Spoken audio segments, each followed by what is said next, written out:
This is such a good song. I could listen to this song all day, and I probably will. Probably will. Hello, everyone. Get that pre-stream hype in here. What's up? In no particular order, hello, Kiwi. Hello, Safe. Hello, Kadali. What's up, Gar? I'll see you tonight. Our Green Paradox. Banana Mobster. Tron. Babylon Ranger. Bayushi. Cassius. Hey, folks. Trekkie.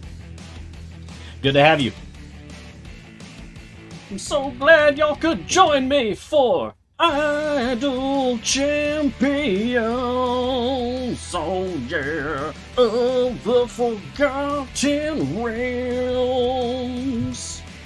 It's a good video game that I play every day, yeah. That's the kind of energy I'm bringing to the show today. Buckle up. We're gonna have some fun. Now, where did I put my glasses?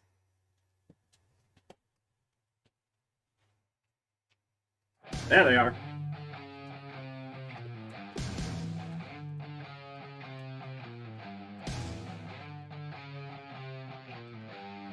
Gar says, heads up Mars, check the difficulty rating on the new Icewind Dale content. Oh boy! Looking forward to it. Okay, okay. I will, once we get in to the actual game, of course.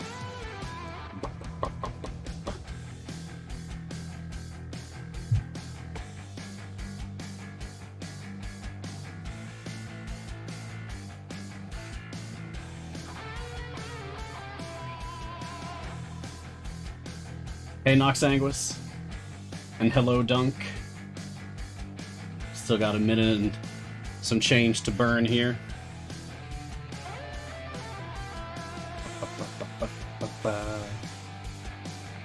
I would tackle some of the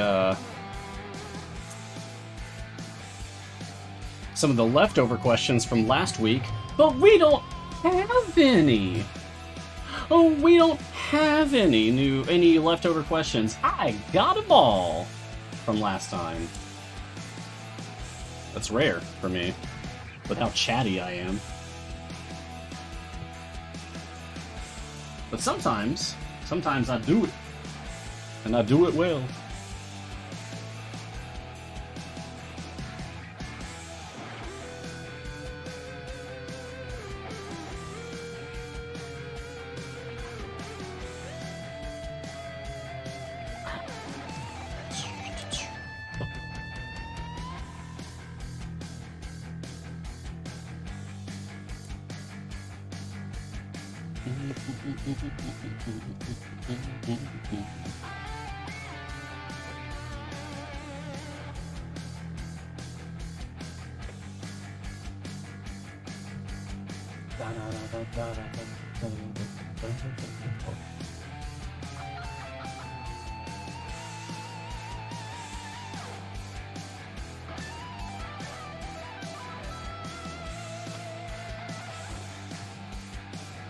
Y'all ready?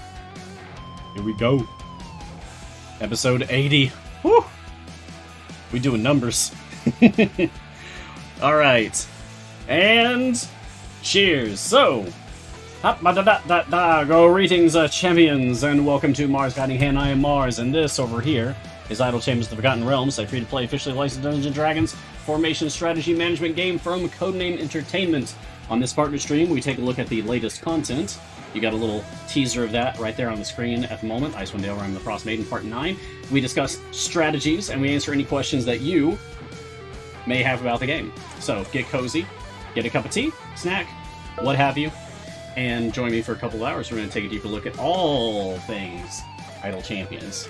Today is Wednesday, October 13th. Ooh, spooky. I guess Wednesday the 13th isn't quite like a Friday the 13th, but it's the closest I'm ever going to get, so I'll take it. And we're going to be talking about, on this 80th episode, the Icewind Dale Rime the Frost Maiden Part 9 update. And answer any questions that y'all have. My goal is 50 questions each episode, so if y'all want to help me actually hit that number, I'd appreciate it. That's not like a contracted amount of questions or anything. I just like it. I just plucked that out of thin air. It's nothing like what Gar gets. But, I mean, you get a little personality with me, too.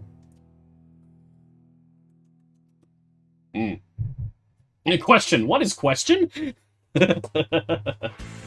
Oh, question, what is question one? Well, question one, J-Dog, as we all know from my show, is always, what's today's tea?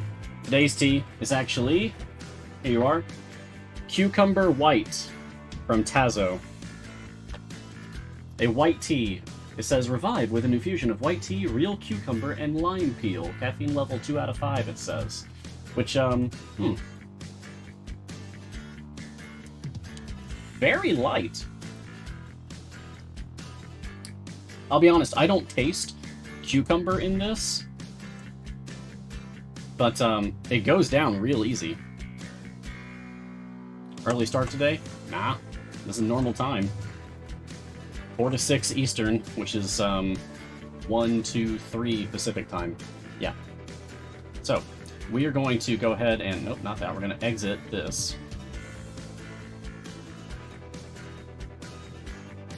So I can jump over to Icewind Dale so we can actually take a little review.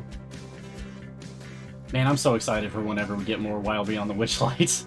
I just want more updates for Wild Beyond the Witchlight. I really want to play that. Okay, I've been reading the book and it's really good.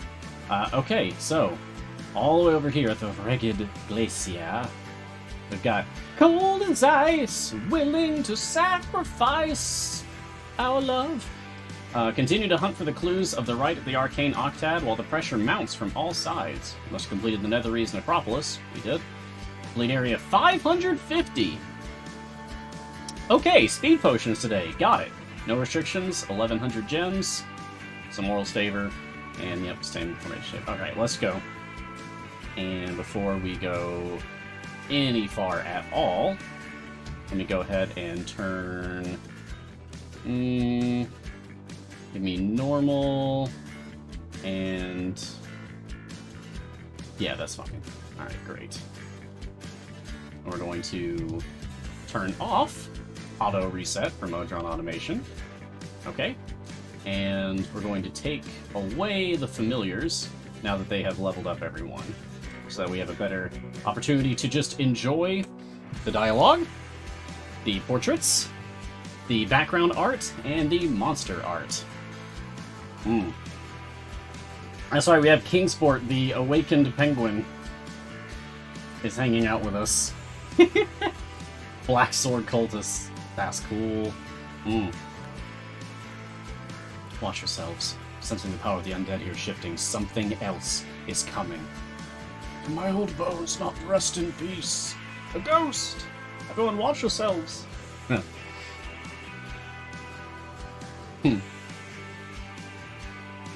I am Katavix, High Necromancer of Netheril. Uh-oh. Oh, uh-oh. Alright then.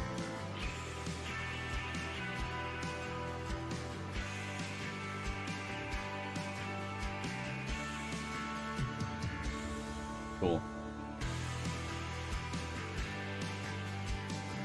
Alright, so just looking over at questions while we start to get through here. Also, I really like this like ruined tower-looking structure here. the door being like just off its hinges, like just slightly disheveled. Whack!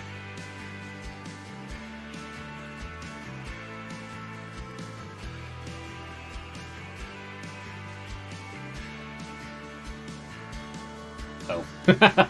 Trevor just messaged me privately. The sound came up on stream. I'm just gonna close that tab. There we go. There we go. Now we won't get any more blings! Notification sounds. How dare he? Oh, he's fine. I messaged him to tell him about a typo that I saw.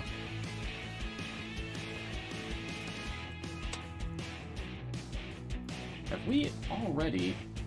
Man, yeah, we are just blazing through this. I actually, I feel like we're actually going too fast for this to really be super enjoyable. I feel like you're going to, like, miss out on things that I want us to see. So, let's see. What do I want to take out? I'll take out Human. And Sentry. Yeah. Okay. Hypnos. Magen. Alright. Doesn't look that special. Whoa! Okay. The glowing eyes are a nice touch. Do you see that? The little glowing eyes? That was cool. Look, Celeste.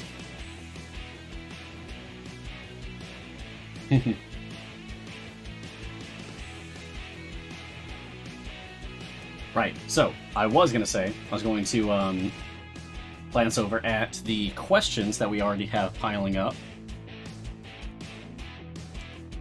Ooh, okay. But also, this is really cool. Those... Alright, so I'm colorblind. I mention this from time to time. Are those purple lights? Like there, and there. Are those purple? That's beautiful. Purple lights. Thank you, chat. Thank you. I appreciate the backup there. Yeah. Oh, that's really nice, actually. Ah. Oh, look. Are those, like little steps? Like little stone steps? Very thinly carved stone steps just leading up between these buildings?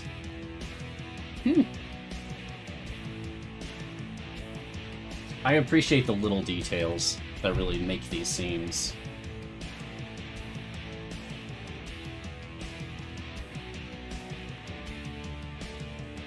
Yeah, Arnstone, that's what it's always been. Purple is just like always, oh, it's just dark blue. Like, I don't see the red in it.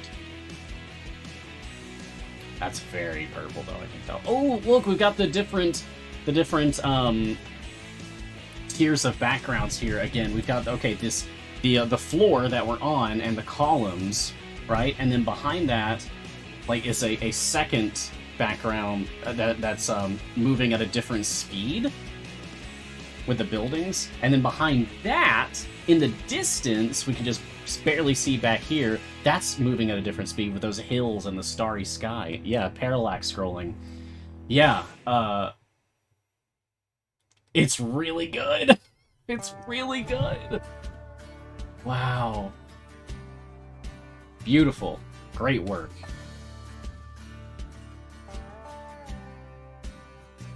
I feel like so many times we all just blaze through everything, right? And it's good to slow down and appreciate the view. So I try to do this whenever we have a new content drop. Slow down, enjoy the sights, the new art, background, monsters, etc. That's really good. Okay, so right, Kiwi is asking, how's your road trip, Mars? Thank you for asking. So, yeah, long. Like 10 hours of driving, if you don't count any of the stops, which I did have to make several. I left at like 6:30 in the morning, and I arrived at my destination at exactly 7 p.m. So it actually ended up being 12 and a half hours driving.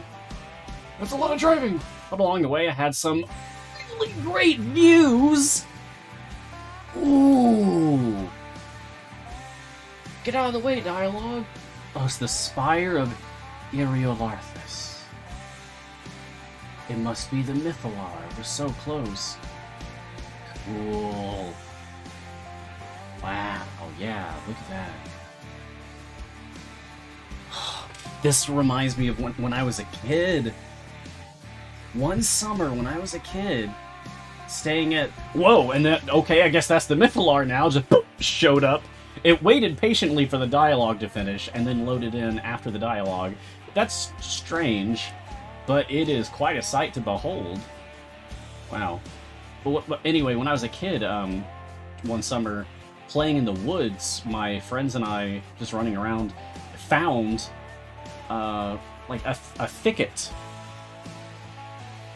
that was tightly woven together, but it had this this open sphere of space on the inside, large enough for all of us to crawl inside of and kind of hang out together. Like it was our little secret, completely natural clubhouse. That's exactly what this reminds me of. Just make it a much tighter entrance and don't have a Mythalar inside of it. Ooh, Avarice is back. Oh, Niscus asking, which adventure is this one? This is Cold as Ice, which is one of the latest adventures that have been added to the Icewind Dale Rime of the Frost Maiden campaign. It's way over here. You have to have gotten all the way through the story to have completed the Netherese Necropolis in order to start Cold as Ice. That's what we're playing now.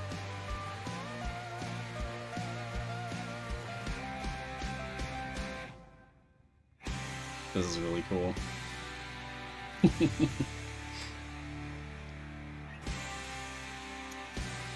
Oh, good afternoon, Jason. Although I have a company email, I don't think it's right to call me CNE Mars. I don't know. I don't feel like I've earned that. Or CNE Ryan either. Strictly speaking, I'm part-time.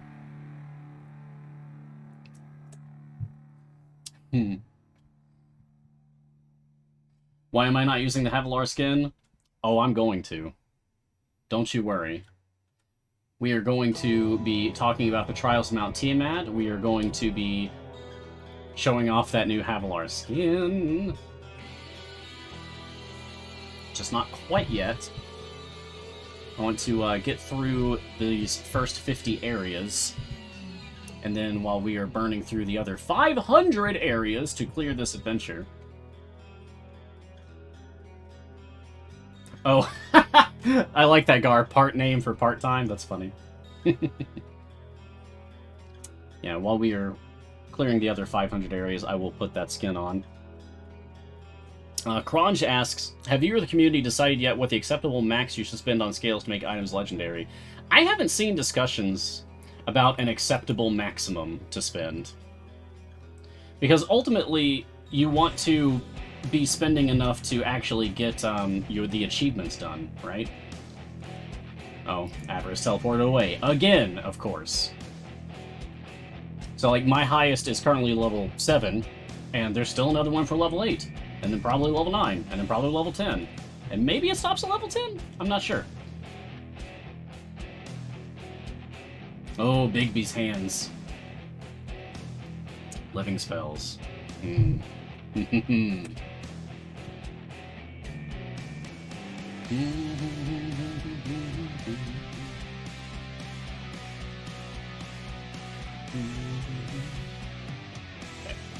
But has the community decided what the acceptable max you spend on scales to make items legendary? Yeah, I don't know. I haven't seen much discussion about that. It doesn't feel like we've come to some kind of a community consensus on it. It seems to me to be that the way to go about it is to... whenever you can afford to make a new legendary, you do so, as long as the cost is under 1,100. As in 1,100. And then any leftovers you have while you're waiting for the reduction to go through day after day after day, any leftovers that you have, you go ahead and level up any existing legendaries that you have. But be wary, about what favor it is drawing from.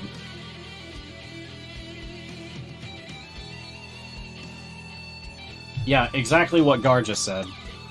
Forge when the cost is less than 1111, and upgrade while leaving you enough scales to forge new one when it's time. Yep. That's what I've been doing. That feels like a good rhythm for it, honestly. I wish you could do more. But I feel like that would also kind of ruin things. Like, if you're able to get supercharged super fast, then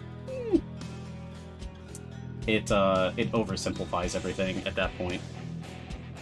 The Tower of Evocation. Look at the marking on the door there. I like how the marking looks like it's been blasted into the door, which is extremely appropriate for the School of Evocation magic. I wonder if that was on purpose, but it feels very fitting. Okay. Lay down with me. Is it a common bug to not receive your gems after an offline session? I opened a ticket, but just curious. So, your mileage may vary. That's happened to me a few times. I know that's happened to other people. I don't know what causes that. I don't know why it's inconsistent. Thankfully, I'm not the guy that fixes the bugs. Sean and Taylor, mainly. So, hopefully they will one day figure out what's causing that and sort that out. Yeah, I don't know what triggers it. If I did, I would warn everyone. Like, don't do this thing! Nope, it just seems random as far as I can tell. Simon. Does your game also crash way more since Trials of Tiamat? Mine now crash a few times a day. You're playing it on Steam. No, mine does not crash any more often than before. Nope. I think there was a time a few months ago when I had some pretty bad crashing, but they fixed whatever problem that was, and since then, let's see, I've crashed once today. That's it. Just one time today, and I don't think I've crashed at all any time in the past week, actually. And I was definitely putting the game through its paces, too, because I had multiple free plays from the event to clean up, and I was doing deep pushes for all 3 of them. So, like, hundreds of enemies on the screen, and lots of particle effects, and icons from debuffs, and things like that, so plenty of opportunities for the game to get overwhelmed and crash, but it never did. It's good for it. Good for me. Good for all of us, I guess. Joe Mallow says, mine crashes almost every time I reset. Really? What are you playing on, Joe? What are you playing on that it's crashing that much?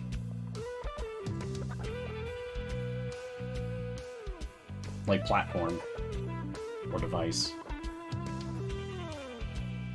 Silverian says 1 crash in 700 hours. Yeah, it seems to...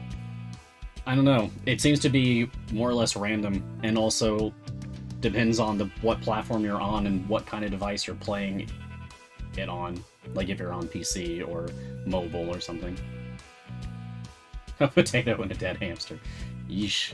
You should upgrade, Kevin. Don't think it's going to give you a very stable experience. Sarvildar. Question, how do you get that lore overlay?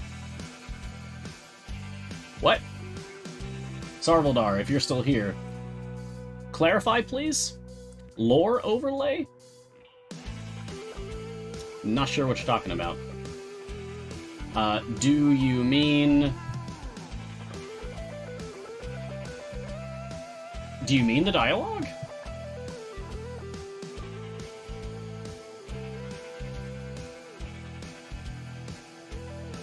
Or do you mean removing the top bar? Like the top of the UI. So all this stuff, like my gold, my DPS, all the buttons up here, wild offer, any of the banners, adventure information, all of that, that is just by pressing T on the keyboard. If you press T on the keyboard, you can toggle that on and off. If you mean the dialogue showing up on the screen, well, the dialogue's happening because this is the first time that I have played the adventure, and I do not have it set to skipping the dialogue. So in my settings, you have cinematic speed right here. The default is normal. If you put it up to instant, it will skip all of the dialogue, all of it. You can also put it slower, slowest, faster, fastest, and all the way even down to manual. At manual speed, it stays up there until you click. So you can be sure that you'll never miss it that way. Ooh, Living Blade of Disaster! Oh, cool, okay. We might not get a very quick... Oh, okay, we got to see it for a second there. That looked so cool! Ah! It really just is like a black blade with this ghostly green outline. That was really good. Oh, looks like we're being accosted by flame skulls now. Okay. There we are. So I have it set back to normal now. Seems that we've ascended the tower of these cubes. Wonder what that's about. Alright. So I hope that answers your question, Sarvaldar. It's just dialogue options in your game settings, which is referred to as cinematic speed.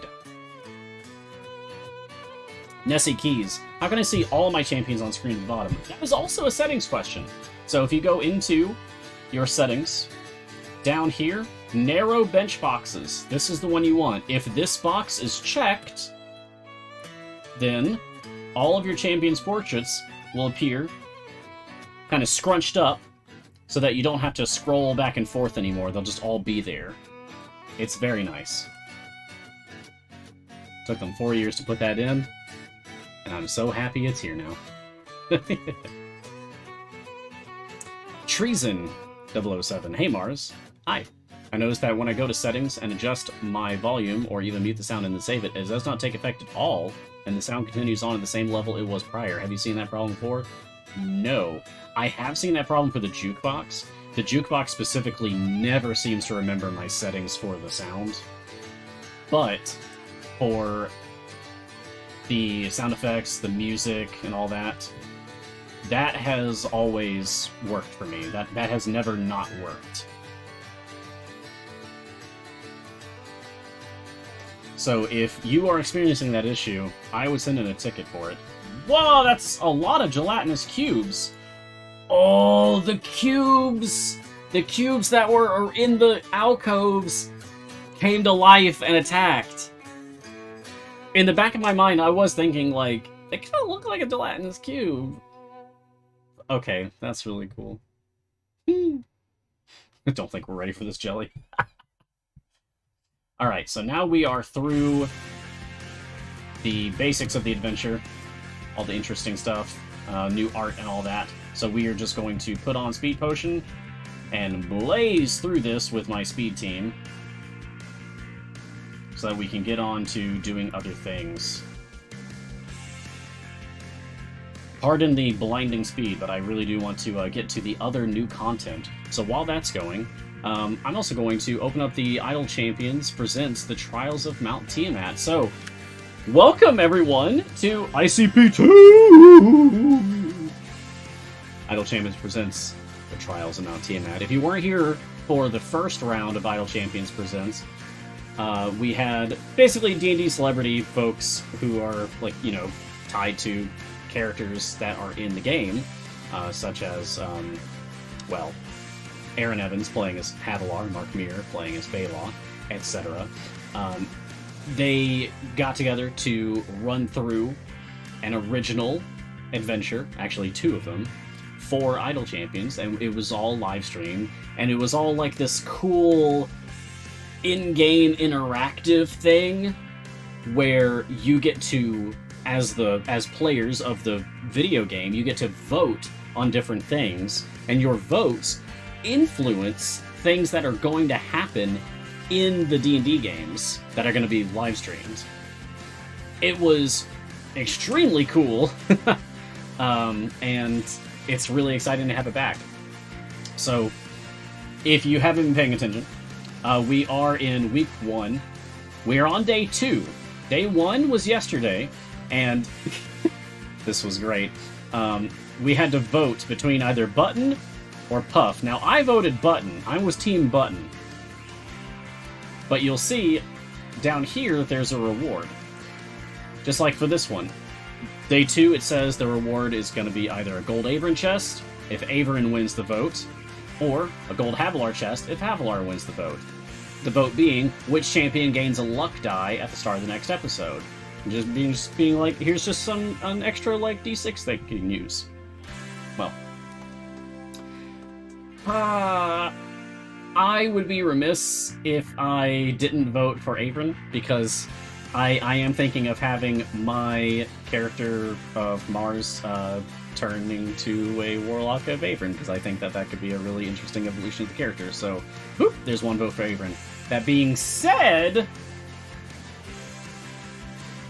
I'm also a huge fan of Frida and Havilar, the Brimstone Angels that Aaron Evans created.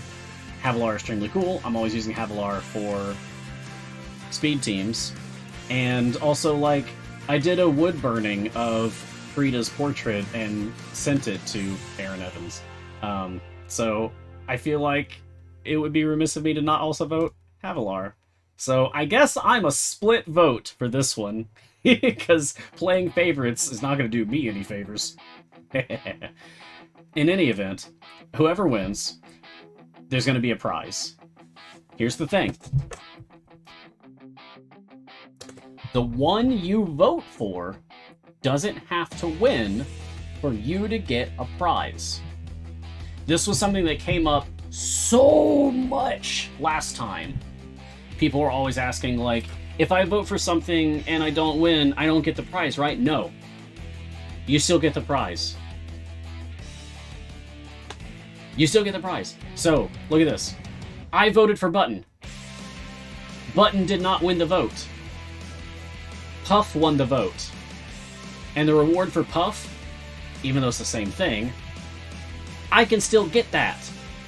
So I'm glad that I didn't win this first vote, so that I could show you, as early as possible, you don't have to guess correctly. You do not. I voted for Button. Button didn't win. Puff won. Here's the reward for Puff. I'm going to claim it right now. Look at that. I got me a Havilar. I already had her, but if you don't have her, you can get her for free this way. And a skin for Havilar. How awesome is that? Also, you'll notice I spent 2 votes on day 2 right here. One for Averin, one for Havilar. I split my vote. How do I have more than one vote? Because way down here, challenges. Check it. Kind of like patron challenges, these are like some additional tasks to do, and they're weekly. So time left, 4 days, 22 hours, 31 minutes. This is weekly. So by completing these tasks, you'll earn an extra vote that you can cast for any of the days of this week. So if I got all of these votes, like today, all of them, and I put them all in on day 2, then I'm not going to have any extra votes from my challenges to spend on day 3, 4, 5, 6. So, put one on Averin, put one on Havilar, and I'm gonna save the rest. I'm gonna bank the rest for now, and wait to see like what comes up tomorrow, and the next day, and the next day, and the next day. There's also an FAQ up here, so if you want to read through all of the nitty-gritty details, you can do that. I think one thing in particular. Here we go. How long do I have to redeem a reward? Rewards will be available for the duration of the Idle Champions Presents event. The notification will turn off at 11:59 a.m. Pacific on December 1st, so we suggest collecting all of your rewards before then. Do you have to vote to collect a reward? Not for this event. Rewards for past votes are available to all players, regardless of whether they voted during the active 24 hours. You can collect a day's reward by visiting the voting page after its completion. So, let's say something happens. You have to leave on a trip. or your computer dies or something. Like, you just can't access your game for a period of time. Okay. You're not going to miss out. As long as you can get back into the game before December 1st, then you can open up Trials Mount Tiamat banner and go through week 1, day 1, day 2, claim, whatever, day 3, claim, day 4, claim, day 5, claim, day 6, claim, week 2, week 3, week 4, etc. And just go through everything and get all of your rewards. Even if you didn't vote. And even if you did vote, even if you voted for the wrong thing, like the wrong thing won. Everyone gets the prizes. No one misses out. You just have to open your game before December 1st, okay? I can't stress this enough. Don't miss out on all this awesome stuff that they're just handing out.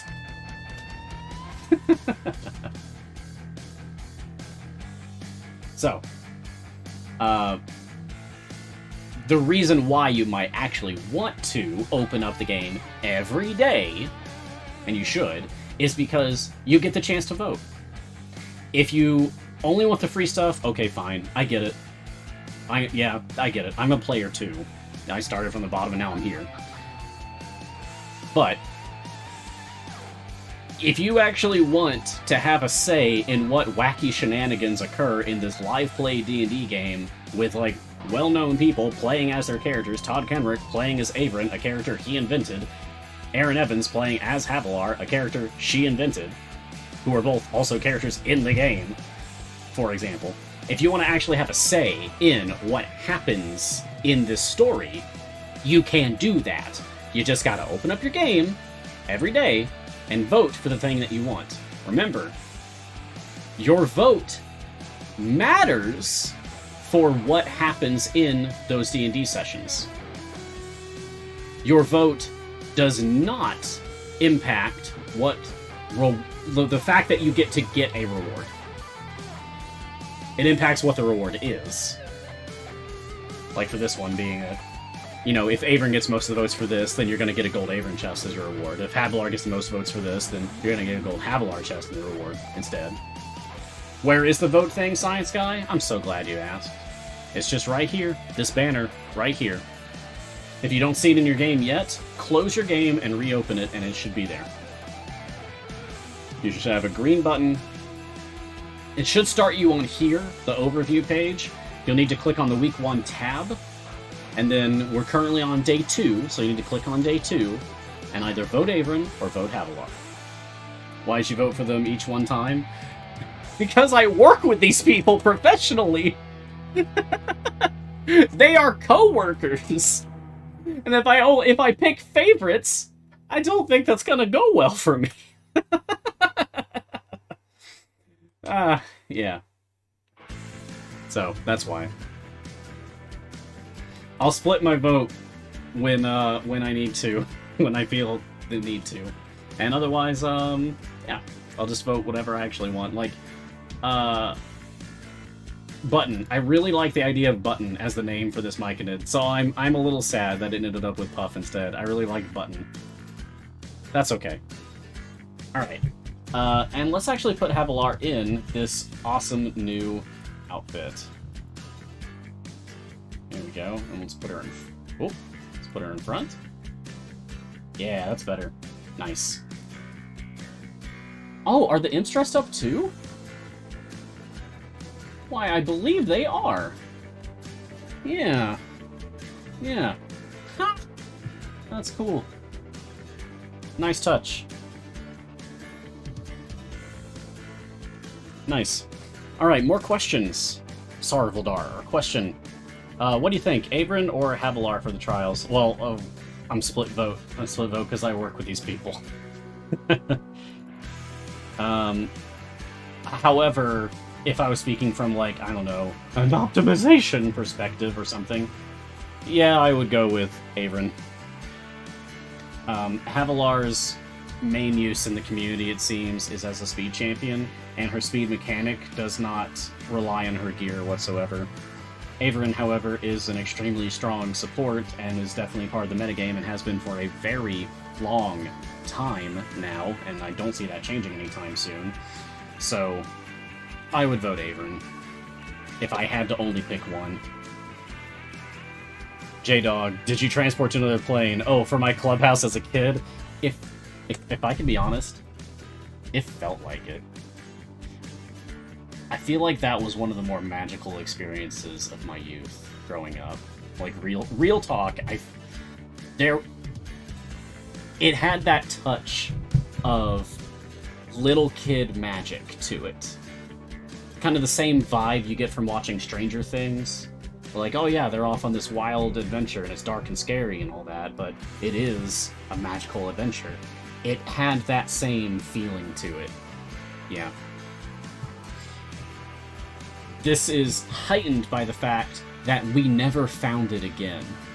After that summer, we could never find it again. That was really cool. Silverian, I'm still doing a party in the Harvest Festival thing. How long can I keep going? That's a great question. So, we just had High Harvestide Year 5. That's the event that we just wrapped up. So we're currently in the in-between week between events, where we get a new content update, and it's awesome. It's Icewind Dale this time. But we just wrapped up High Harvestide Year 5. And for those of you who are, like, still in High Harvestide Adventure, or you just recently finished yours, like, I just finished my last High Harvestide Adventure run today, in fact, this morning. I got to, let's see, what was I at? Yeah, 7.89E54. So this is my new personal best for event favor. Woo! That felt good. But you have exactly 1 week from the end of the event before you will be forced to convert your favor from the event to a permanent campaign of your choice. So, to be specific, you have until Monday, October 18th at 12 o'clock Pacific time, 3 o'clock Eastern time if you're Mars, to change your favor, to convert your favor to a permanent campaign of your choice. So there you go. Valdemar Nightroad. A question, do Modron components max out to 20%? Is there any way to remove mandatory direction? There's no way to remove the directions or to change the direction, like how some of the pipes have directionals on them and other pipes do not. There's no way to change those, like to either change what direction they go in or to just remove them or slap them on one that doesn't have them. You can't do that. That's not a thing. As for the highest value, well, here's a 40% corner piece. That's the highest value that I've seen for any component, is 40%. Jason, question, if we miss the vote on a given day, are we still eligible for the reward? Yes! We just covered that one. Yes, yes. It was right there in the FAQ, so right here in the FAQ. Do you have to vote to collect a reward? No. Rewards for past votes are available to all players, regardless of whether they voted during the actual 24 hours. So you don't even have to vote. But you should. You should vote because, again, your vote actually matters for what happens in these stories.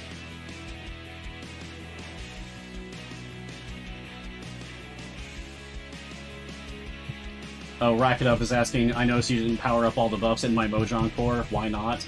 Yeah, because this is my fast core. I only cared about getting the fast things for this one. So, enemies have a chance to drop 2 quest items or count for 2 kills. Game speed moves faster. Gold increase, gold increase, gold increase. Reduce the amount of gold to level up champions, which is basically a gold increase. Gold increase, gold increase. Increase enemy spawn speed. It's just all, like, the going faster options. Now, that being said, I need to switch to my stronger core now, which this one is actually completely, fully, epically powered on every single node. And even little, like, decorative spots just to fill in the empty spaces. I really like my donut up here. I just put a little decorative donut in here because I could. Why not? Alright. Cassius, codename Mars, does have a nice ring to it. Oh, yeah. Yeah, it does. I'm not gonna lie, Mars Guiding Hand, this whole thing started because I sent an email to CNE basically asking for a job. I ended up with a live stream. And now, like 2 years later, I'm also moderating our other Twitch shows. So, it feels really, really special. Every day that I wake up and I remember, oh hey, I actually work in the video games industry. I can't tell you how good that feels. It's awesome. Alright. Imbankin, question. Could it be that the last set of blessings from Tiamat, Infernal Side Quests, is extremely underwhelming with only 1% per tick? Should it not be 100% per tick? Well, let's take another look at that, because it's been a minute. Here we go. Infernal Side Quest. Increase the damage of all champions by 1% for each completed Descent variant. Active. Well, it's 1% per rank. Maxed out is 20% per. And then each Descent variant? I mean, how many Descent variants are there? Right? That's the next question we have to ask. It's gonna be a lot. 1, 2, 3, 4, 5, 6, 7, 8. Oh boy. 9, 10, 11, 12, 13, 14, 15, 16, 17, 18, 19, 20, 21, 22, 23, 24, 25, 26, 27, 28, 29, 30, 31. 31 variants currently? And that's not counting patron variants if those actually qualify for that buff. And now each of those is 20% additive. So, in my opinion, that ain't bad at all. Certainly better than some blessings out there. Yeah. So, no, I don't feel that that one's underwhelming or disappointing. At least once you get it out to max rank. Onyx Squared. Hi Mars, can we make all the familiars disappear at once? Sometimes I get clobbered by them switching to a variant that needs a lot of arranging. Thank you. Yeah, so if you hold down the F key... Watch this. You see how I have my familiars? I pointed at my actual screen just now. Let me use my mouse instead. You see how I've got my familiars on the field? I've got familiars leveling up all my champions. I've even got a familiar on my ultimate. I'm going to hold the F key, and now I'm going to click on the familiars button on the bar over here. Whoop, and they're all gone instantly. All gone. So yes, you can do that. And then you can just put them back by loading a save that has them placed. Just like this. Gone, back, gone, back, gone, back, gone, back. Easy. Let's go ahead and finish this adventure. Set this back down to normal speed. Give me those jams! Oh, thank you, Mesa Duval. Appreciate that. Okay, so we're still over here at the Ragged Glacier, okay? Now, we should have a new variant. Keep your friends close. Okay, so this is a variant of the base adventure that we just finished. So we just played through Cold as Ice. Continuing to hunt for the clues of the rite of the Arcane Octad while the pressure mounts from all sides. There's some really cool parallax background scrolling. There were like purple lamps, and there's a fight against like 5 gelatinous cubes at the same time at the end. That was really cool. I don't think we've ever had an adventure. I don't think we've ever had a boss fight anywhere else in the game that has 5 bosses simultaneously. 2, 3 even. I am thinking of one from Tomb of Annihilation, where you fight 3 hags at the same time, but I don't think we've ever had one that's 5. So that's new. That's cool.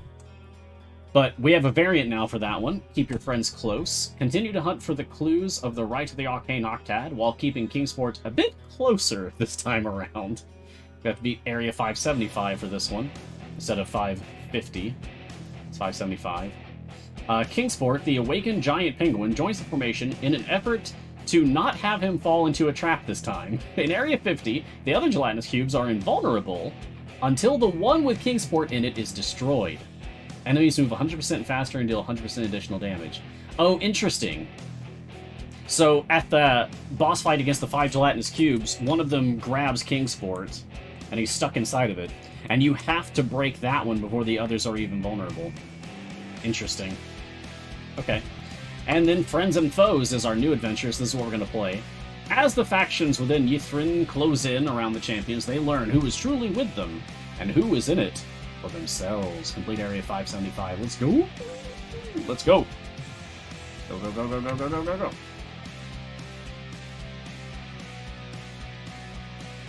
And I'm going to switch this to my speed core. Do you know your speed effects actually influence dialogue progression?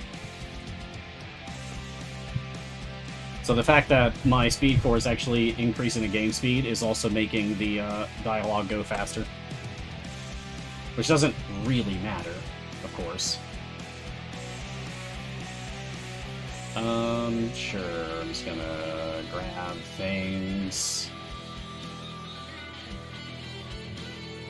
Okay, there we go. Alright, and let's hide that. And let's put the familiars away. Oh, you want to see my wild offer, Nox Anguis? Here you go. It's Human! It's Human's Hello Fellow Humans Golden Epic. 3 Time Gate pieces, 6 Epic Speed Pots, 5,500 gems, 14 gold Human chests and 2 guaranteed shinies, and 7 large gold bottles. So, yeah, it's alright. I've seen better, I've definitely seen worse, but yeah, it's alright. Now, if it was Human Slot 4, dem eggs, though. Oh, yeah. Oh, yeah.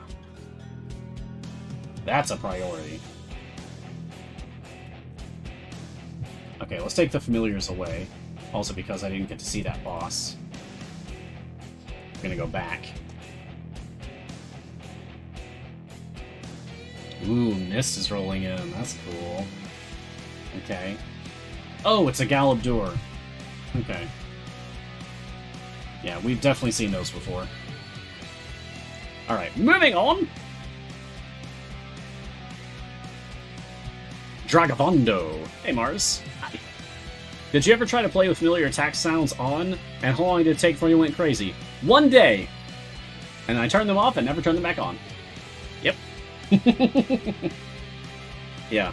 No, I like to play with low settings, like... I turn off blood, I turn off flashing and lighting effects, I turn off screen shake. But otherwise, I put everything at, like, high quality. Because, yeah, I just, I want a visually impressive game without being visually overwhelming. And sonically overwhelming, for that matter.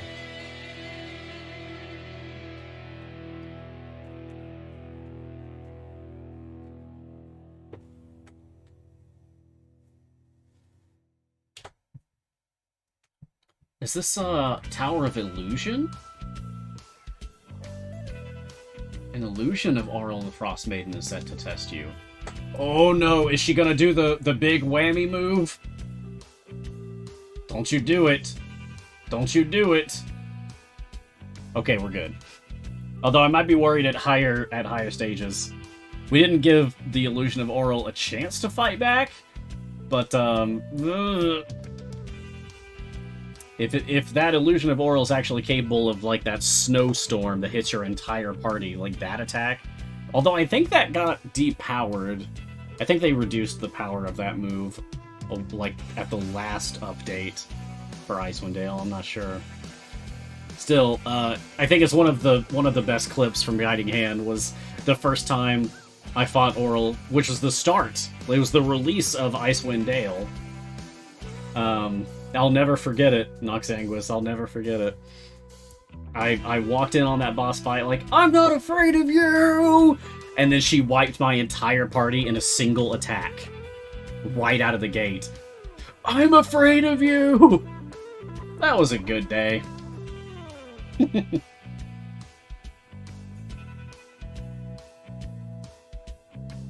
Oh, and you're welcome, Invonkin, for the explanation and calculation. It's what I do. I drink, and I know things. Or explain things? Yeah. This is good tea. I would definitely make more of this. Again, that's a cucumber white from Tazo. I actually picked this up during my road trip because I'd never seen this one before. I've had Tazo plenty of times, but I've never seen cucumber white anywhere. It's good. Ooh! Different oral illusion. Okay. I think we've seen this one before. Just a different incarnation of oral. Iomia. Question, Mars, have you added the theme song to Jukebox yet? I did! It's been playing several times. Joe Mallow, do extra votes carry over in the next week? I don't think so, but I could be wrong. I could be wrong, as I am for many things, very often. I could be wrong. If anyone from C&E is like in chat and y'all know and can chime in, that'd be cool. But I don't think they will. How about this? Assume your votes are not going to carry over. And then be pleasantly surprised if they actually do next week. Assume the worst, hope for the best. And you won't be disappointed. Laudux, does everyone get the prizes? Yes. Whether you vote or not. And then even if you vote, even if you voted for the wrong thing, like if you got your guess wrong, then yeah, you still get the prize. All you have to do is open up your game, click on the banner, and vote and get your prize. You just gotta open it up and claim your prize. Oh, hey, you know what? Lots of frost giants. Good golly, that's a lot of frost giants. Oh, hello, Oral. Another version. It's Frost Crystal version this time. Ooh. And it actually has a special boss effect. It's got a wisdom save effect versus being stunned. That's cool. Once we get past stage 50 on this run here, on this adventure, I'm going to open up my trials so that we can set up a new group. Okay? So heads up! You've got a few minutes, anyone who's interested in joining my trials group for this week. We won, again, by the way. Shout out to Bunnybeast, Drazog, Prelate, and Brass Hands for helping me take down difficulty 4 for trials. We won. Got a whole lot of good stuff for it, too. Especially, also, like, a very big thank you to y'all in that group, because I had to dip out for, like, 3 solid days for my road trip. Yeah. So, y'all knocked it out of the park, even without me being able to assist that much. Great work. Alright. Where is the vote things? Asks Science Guy. Well, Science Guy, the vote thing is right in your game. Just open up your game, be in an adventure, and you'll see these banners up here. You know, we got a wild offer. If you got a weekend buff, there's going to be one of those. But then there's also this one that says, Idle Champions presents, in the tiniest text I ever did see, The Trials of Mount Tiamat. Click on that. First thing you'll see is this overview. You got to go to the week that we're currently on, and the day that we're currently on, which is currently week 1, day 2, and then cast your vote for the one you want. So that's your voting. That's how that works. He's an ogre! I've got a Nidus +3 against ogres! Casting Magic Missile at the Darkness. Classic. Anytime I see an ogre in this game, I think of that.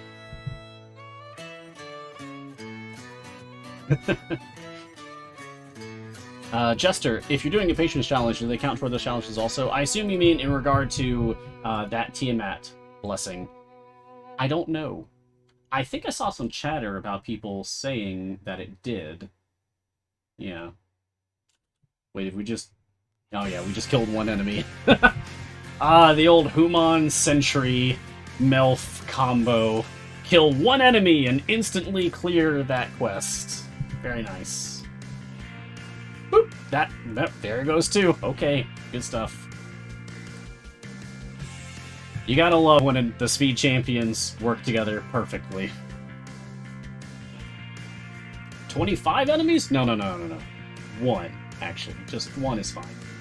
Or get all of the drops from a single enemy too. Yeah, that's good.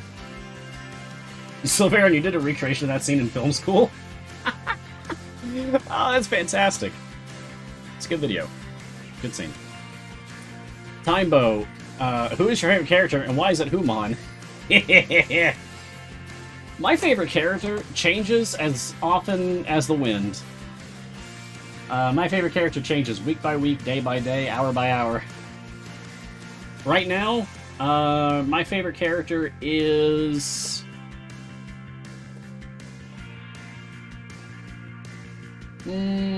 Jarlaxle. Right now, my favorite character is Jarlaxle. Because, playing on an alt account, where I'm utterly gearless, having even a single champion that can increase my gold find? Yes, please! Thank you, Jarlaxle. I love you, man. You're fantastic to have in the party. And here we are at the Tower of Enchantment. Cool. I'm guessing there's one of these for every school of magic.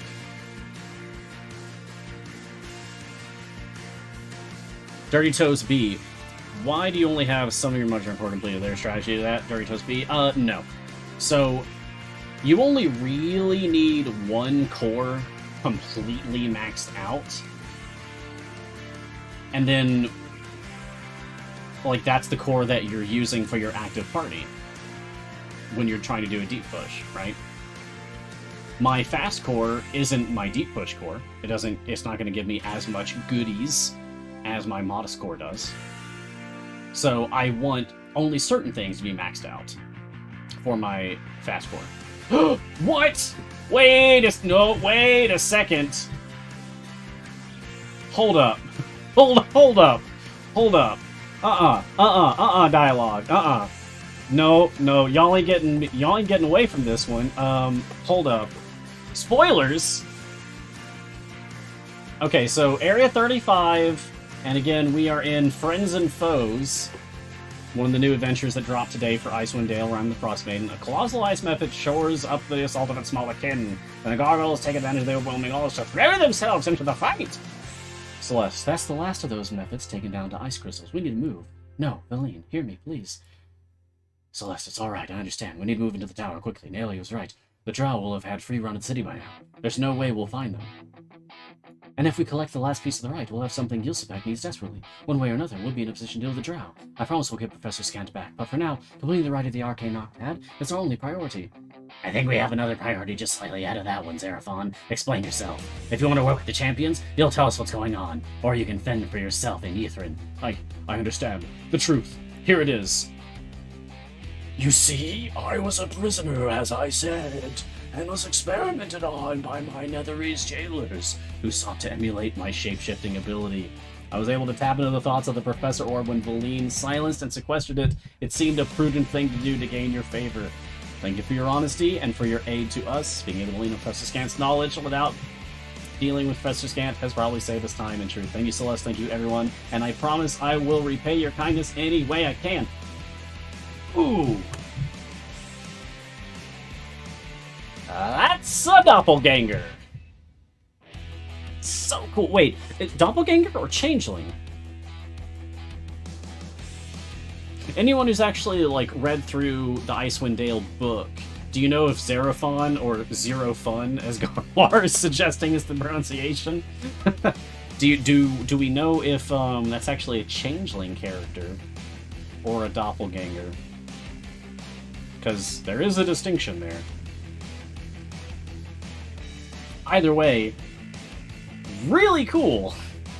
What a fun little twist. And how the champions are just like, alright. Cool. Thank you for being honest, let's go. That's the way it's done, you know? Just accept people. Yeah, come on in here, get your chest. We got an hour to go. Crazy Matt Captain. So if you make a new account right now, you can claim the reward from the first vote. That is the implication. That is the implication from the FAQ. Yeah. If it's not like that, I would be surprised. Oh, this is funny. I forgot about this. Speaking of those gelatinous cubes that we just had to fight, I dug out my gelatinous cube miniature that I got. It's an official gelatinous cube miniature from Wizards. Yeah. Look at this. It's so cool. It's hollow. And its base has room to actually place a miniature inside of, so that you can then cover it up, and now your miniature is stuck inside of the gelatinous cube. How cool is that? I don't have a penguin. I don't have a penguin miniature. So I can't be perfectly fitting for this. Shadow Demon is the tower's final protector. Ew. Well, hold on.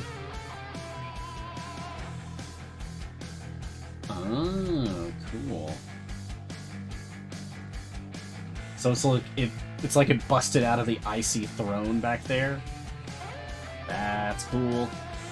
Alright, and looks like a pretty standard Shadow Demon. Just your standard Shadow Demon. You know, you've seen one, you've seen them all. It looks like chat's saying that it is a doppelganger named Seraphon. Nice. Nice. I played one of those. Oh, and we got the Professor Orb is back. What am I, some object? Well, actually. Fun.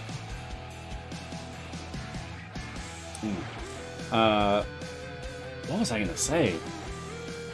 I lost it. Let's just move on to more questions.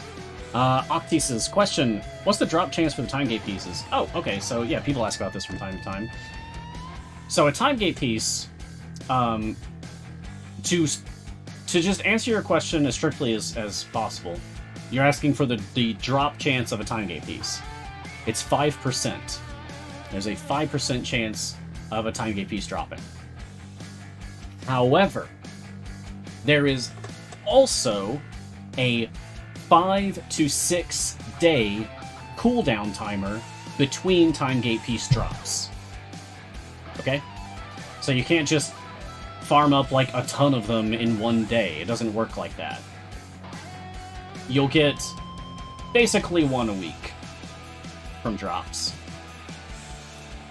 But then also, you can get time gate pieces from patrons. Over here, in the patron shop, you'll see time gate piece. And each patron has one time gate piece for sale in each of their shops so that you can pick them up. And then there's also a blessing that just came out recently. Somewhere around here. One of these. Here we go. Turn back time. Helmvor, Tomb Annihilation, Tier 5 blessing. Turn back time. Time gate piece to drop by bosses +1 over all campaigns. Oh, nice. This is the last boss. Yilsabek. Oh, I am slain! Treachery! Alright, get out of here. Oh, lovely, I must say, that was fun. Terrifying, but fun. That was you playing the part of Yilsabek? At the suggestion of Celeste and Jarlaxle, yes. Thank you both for giving me a chance to prove myself! Oh, wow! What a clever play! They had their doppelganger ally portray the villain, and then pretend to fall in combat so that their forces that follow that villain would withdraw, thinking that their leader was dead. Ah! Well played. That's just good writing right there. I like that. All right, let's turn this back up to instant. Already got my speed core on. Okay, great. Let's put Familiars back out. And let's do Huge Potion of Speed, but not a rare. Just let this ride out here for now. Okay. So, now that this is going, Trials of Mount Tiamat, eh? So, as we have started making a weekly segment for this, who wants to play Trials of Mount Tiamat with me? Who wants to make a group? I'm going to make a campaign. Here we go. So, we're not playing normal, we're not playing heroic, we're not playing master, we're not playing legend, we're going to play torment difficulty. I have just enough lesser blood vials for this one. So this is difficulty 5 for Tiamat.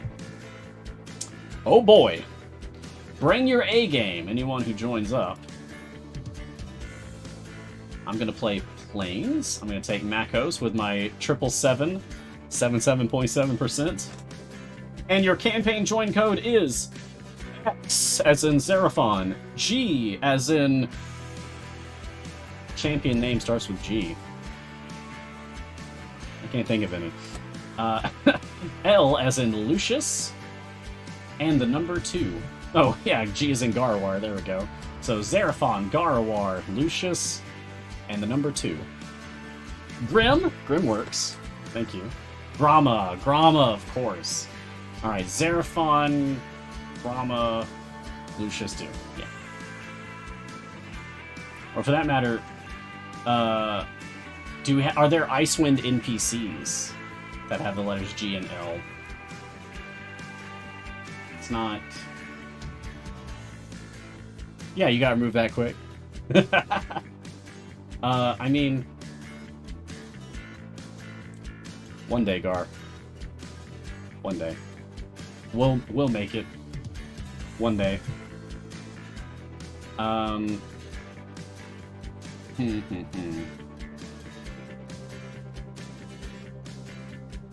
Oh, and remember, the only caveat to this is you cannot have played in... Well, yeah, but... It's just that was the first X name that I could think of because he features prominently, or they feature prominently, in this story. So they do this whole reveal here. It's so cool. I love his hair. Yeah.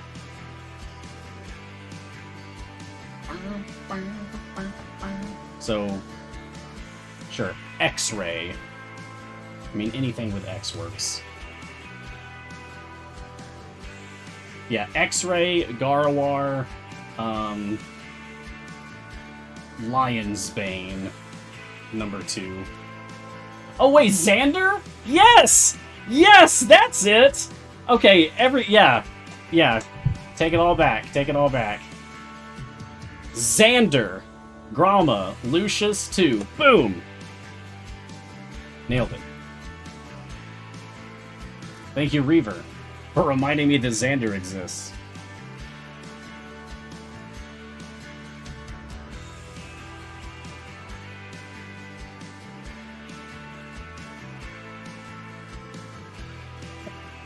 If we have to lower the difficulty, we can. That's fine with me. Actually, yeah, why not? Maybe we can open it up to more people. That way. Yeah. Let's do a lower difficulty.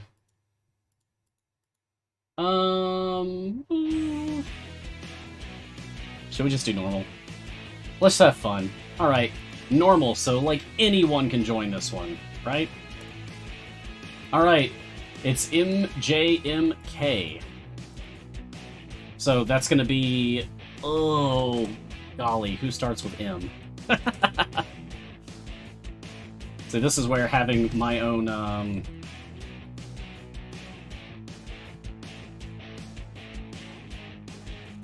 This is where having my own resources is helpful. Okay, so Minsk. Do we have a J? Jahira. Okay, Minsk, Jahira, Mehen, Cathris. There you are. Minsk Jahira Mehen Kathris. MJMK. Not everyone can join. I'm sorry. Anyone who has completed the Mad God adventure so as to have the Trials of Mount Tiamat unlocked, it is a normal level difficulty.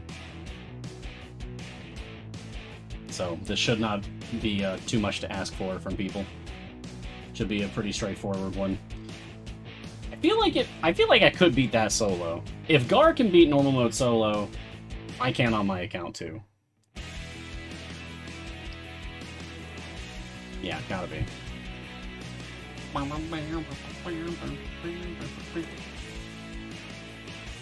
Oh, you're almost there, Zalon. If you're that far, you can make it. Saverna is asking, how long did it take to level up my cores? Any tips for quicker leveling? No automation on speed core to level 3 is brutal. Hey, I know. I know. It took like 2 weeks when I got my speed core, my fast core. I think it took me 2 weeks to go from like level 1 to level 15. And I was playing every day, and I was with like 24/7 uptime once I had automation unlocked, and like just manual resetting. Just using speed champions, going Mad Wizard, using speed potions, and just resetting manually over and over and over and over and over and over and over and over until finally I got automation unlocked at level 3, and then just let it take care of itself at that point. But yeah, it's a long time. To not be doing anything else, it's a long time. Kevin Boloware. As in, is there a correct way to vote? Like, Averin is the correct vote today? Oh! I mean, that's a matter of opinion, right? Like, voting for anything. That's the whole point of voting, is that people are going to disagree. It's an opinion. Is Averin the correct vote? I'm sure Averin thinks so. Is Havilar the correct vote? I'm not actually sure if Havilar would think so. Maybe. Maybe Havilar would think so. If I was some random player worried about champion optimization, and thus wanting to get good gear on characters that matter for optimal gameplay, then in that situation today, I would vote Averin. Because the thing that Havilar is used most for, or at least the most outspoken players that use Havilar for her speed mechanic, which does not rely on her gear whatsoever. Aaron Evans definitely thinks Havilar is the correct vote, so yeah. Cool. I mean, when a character is just like a little smug, a little full of themselves, I just think it makes for an interesting character. My characters usually are. But that's because I base my characters off of myself. My design philosophy behind every one of my D&D characters, and I mean this, every one of my D&D characters, I try to isolate like one aspect of my own personality and just like pump that up to 11. And then build out a personality around what is someone who thinks and behaves that way? What else are they going to be like? And by having that one little aspect of myself embedded in the character, it makes it so much easier to get into the mindset of that character and roleplay as them. That's how I've done it for years now. It's a good method. Babylon Ranger 2261. Is there an accurate way of seeing who's leading the DPS in a Trials of Mount Tiamat group? For the past 3 weeks in my groups, the person with the largest number on the map was not the DPS leader. You know, I'm actually not sure about that. Because, I mean, from what I can tell, it was just like a...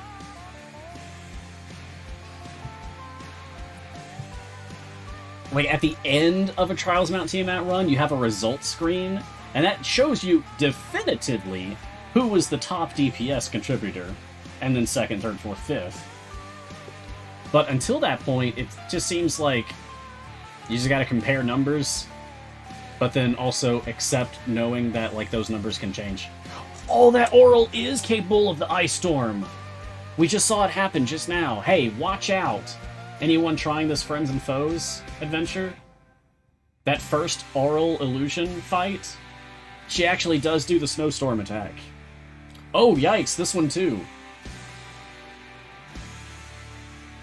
Alright, so, yeah, don't sleep on this adventure.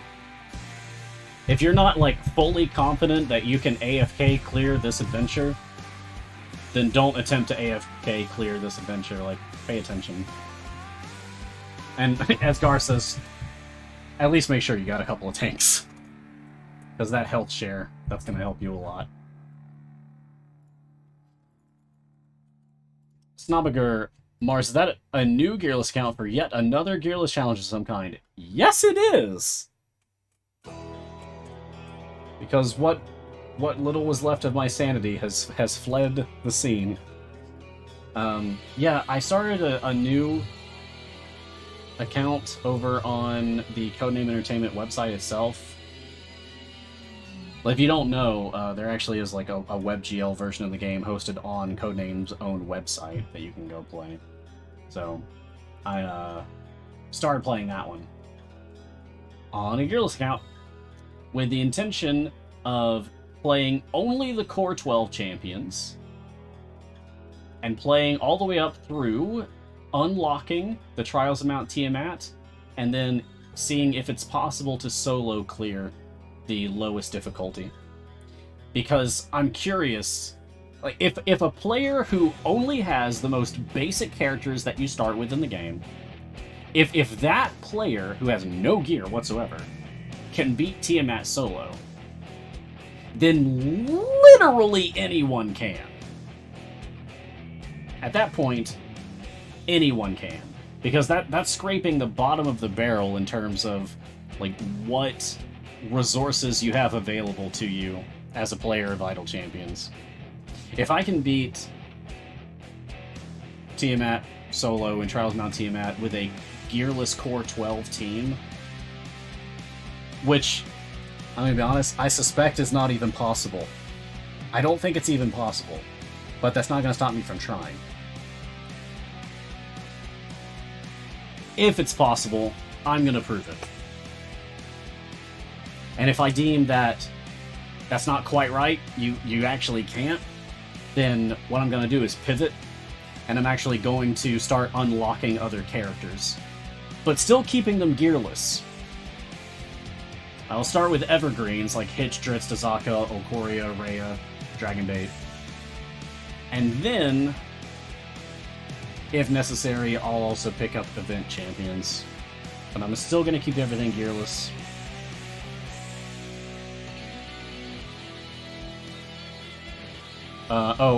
Exploit is asking, can you clear Avernus with a Gearless 12 team? I don't know yet. I actually just started Avernus on that account today. Because you have to beat X number of adventures before you can even play each campaign. You have to beat 25 total adventures before you can start the Baldur's Gate Ascend to Avernus campaign. So that was today. I was finally able to start Avernus today. So stay tuned. It's gonna take me a while. It might be months from now and you're still hearing updates about that account. I'll talk about it on here and I'll talk about it on the Discord, of course, but yeah. How can you go gearless with all that free swag? I just don't open the chests, yeah. I just don't open them. I've got a whole inventory full of chests, I just don't open. I got nothing. I would not recommend doing this. That's very important to say. Like, if you want a fun, interesting challenge, and you hate yourself, then try gearless. But it is not a pleasant experience, okay? Gear matters hugely in this game. It's... yeah, as Garwar is whining right now, it's so slow. It's so slow. Because you don't have... You can't use any speed potions. You have no speed potions and you can't use them, so it's like, it's taking forever. Everything takes so long. I get like 1 or 2 adventures done per day. And that's it. Very slow going. Yeah. Cassius, how does a gelatinous cube dress for cold weather? Carefully. Garwar goes back to planning tonight's D&D session that involves Mars. Oh, yeah, I mean... Okay. How many mimics this time? Because, hey, we played again, like 2 weeks ago, y'all, and, there was another mimic. A bookcase came to life and attacked me when I touched it. So... Still in the same building, by the way. Still in the same house. How many mimics does it take to the center of Mars? And Gar, I don't know if I've mentioned this before, but you are the first DM to have sicked a mimic at me. I have used mimics on players before, as a DM, but as a player, I've never had the mimic experience. So, for all my whining, I also want to say thanks for that. Because it's nice that I have a mimic story now. You know?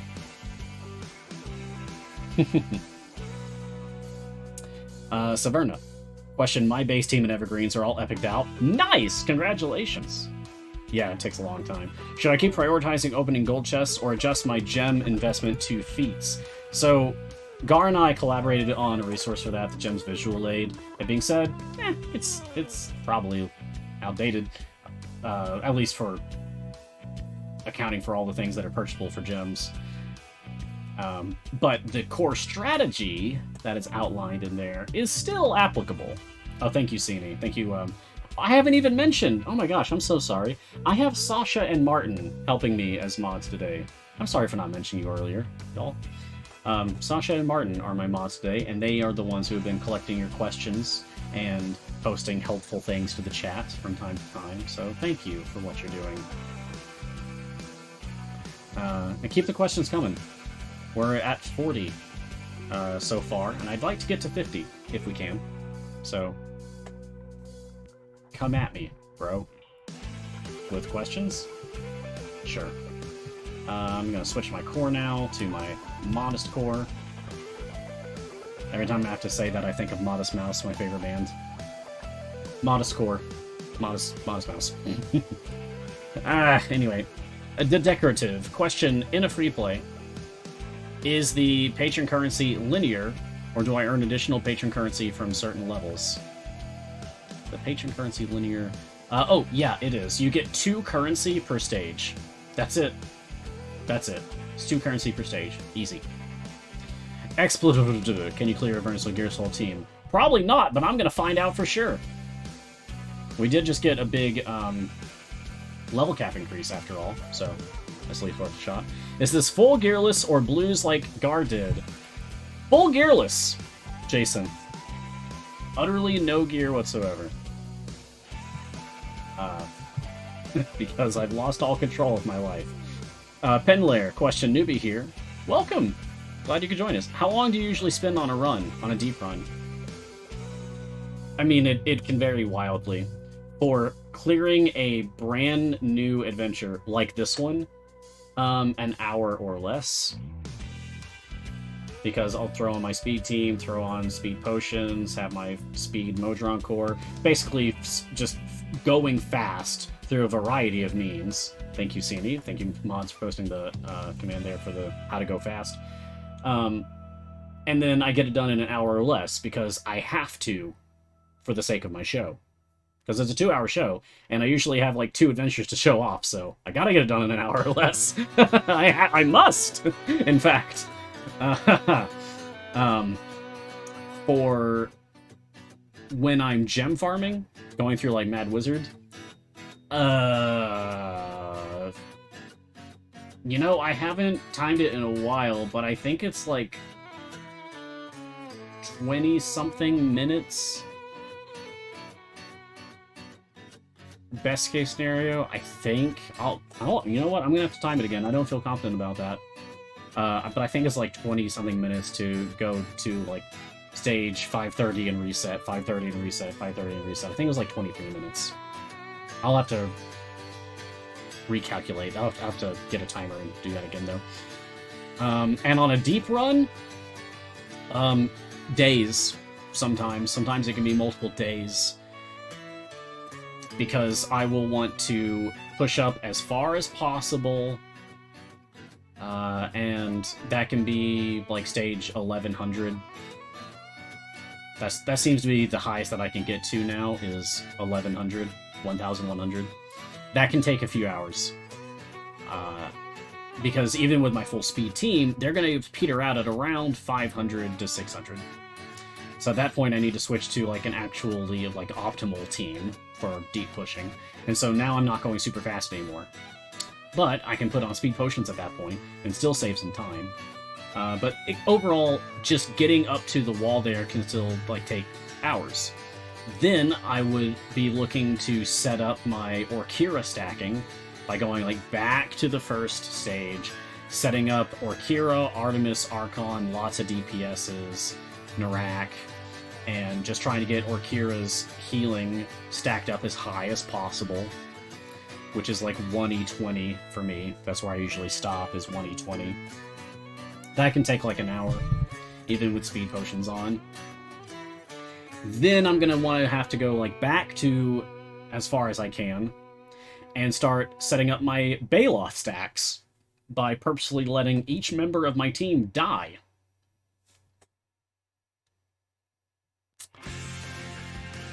And very carefully, like, observing them, making sure that I'm switching them out for each other. So that ultimately I've got the little Najim, the Jin mark on each of my champions, all 10 of them. And that only takes a few minutes, but it is tedious. And then letting them go again, pushing as far as they can. And then at that point, once they've really gotten as far as possible,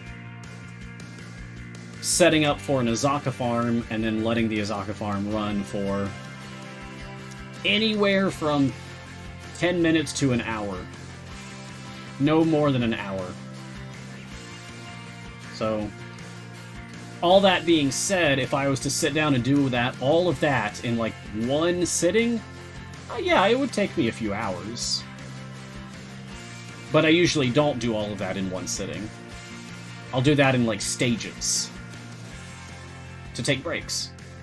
And so, because of that, because I take breaks when I'm doing those deep pushes, that's why it can take me like a day or more, several days, to actually do a full deep push the way that I do it. So I hope that helps, Penlier. Non-Bread Loaf. Besides Zorbu, which DPS characters would you recommend for Strahd? Oh, for Strahd? Let me get my ICVA back up.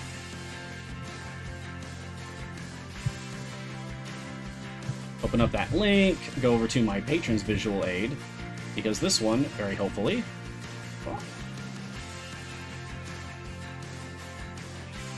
there we go, has all the Strahd qualifying champions listed out here, and just kind of going through the list here, column by column. Well, there's Artemis. Some people swear by Artemis. People have, like, just monstrously large item levels on the boy. Palton's secret DPS is always fun.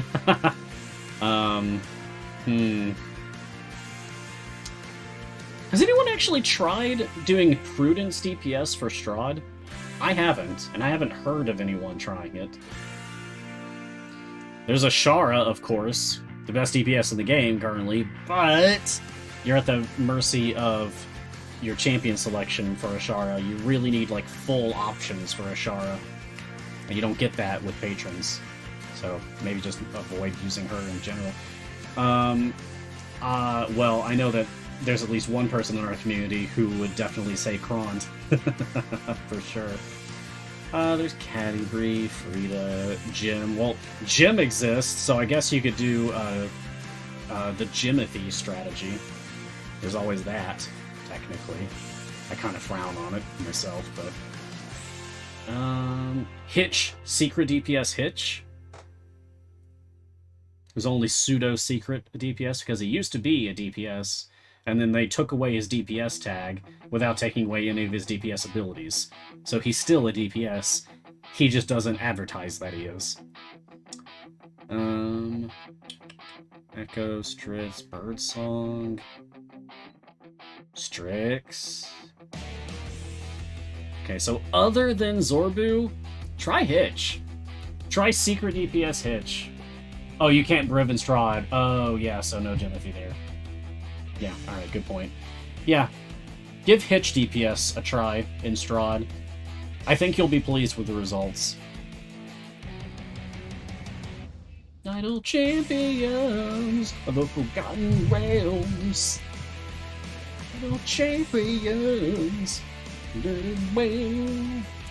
Captain Idjit question, wouldn't maxing out your speed core improve your speed by letting you push deeper before needing to swap to modest?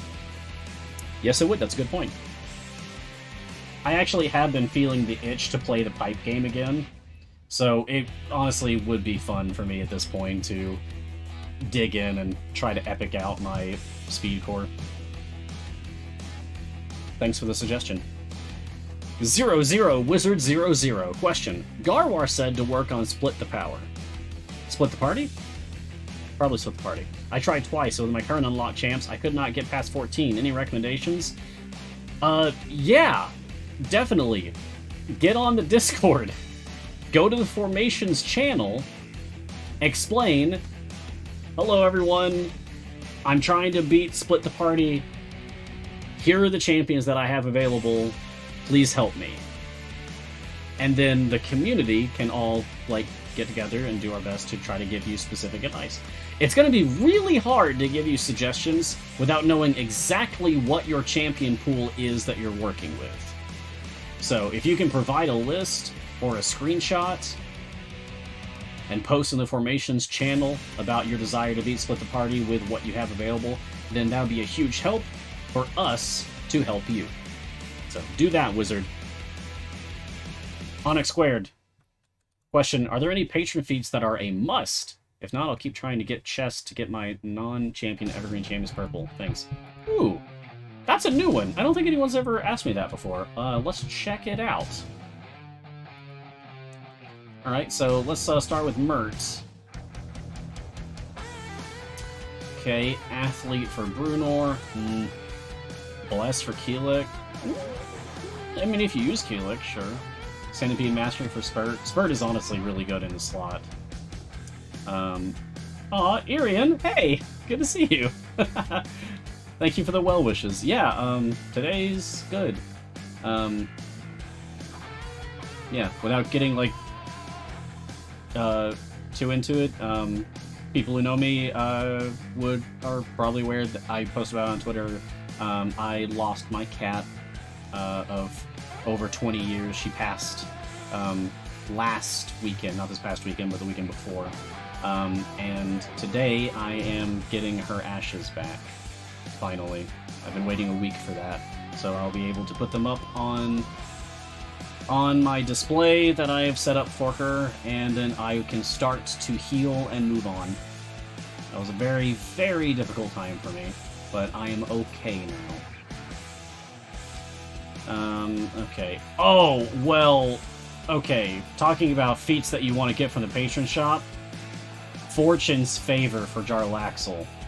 Because Jarlaxle is all about Gold Find. Jarlaxle is one of the best Gold Find characters in the game. Like, from the start of playing Idle Champions, all the way to, like, where I am now, 4 years deep. I still use Jarlaxle in every single Gold Find formation. So definitely, definitely, definitely pick up this Fortune's Favor feat for Jarlaxle from Mert's Patron Shop. Let's take a look at Vajra. Vajra feats. Oh, we beat the adventure. Cool. Athlete, +1 strength for Cadbury. Noble Secrets, 40% magical secrets for Paulton. I mean, Paulton Secret DPS, that can be fun. Jamila self DPS? No. Ruby Blindness for Regis? No. Okay, so Vajra, maybe just not, actually. Charmed Life, Lucky plus 40% for Baldwin. I mean, if you just don't like using Jarlaxle and you'd rather use Baldwin instead for Gold Mine in slot 4, then yeah. This one. Keen Mind, Intelligence +1 for Gromma. Strahd's Patron Shop has a +1 Intelligence feat for Gromma. You need this to then use Gromma for Strahd Patron variants. If you apply this to Gromma, she then qualifies for Strahd's Patron variants. So this is a must. Keen Mind for Gromma from Strahd Patron Shop. This one's a must. Excess Dagger Storage, +1 Dagger thrown for Hitch is good, but I wouldn't say a must. Moonbeam, 80% for Tyrell, also good, not a must. Zariel.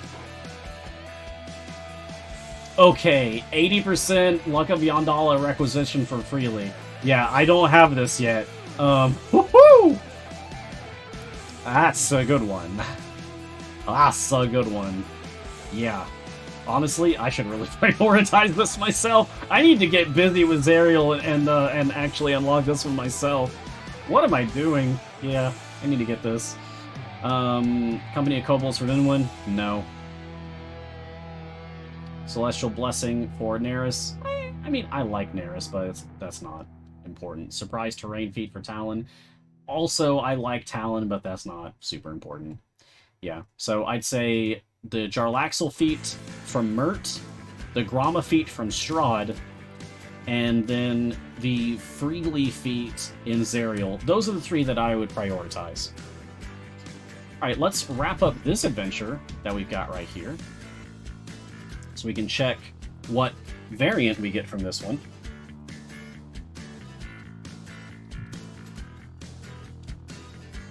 Okay. Whoop. Alright.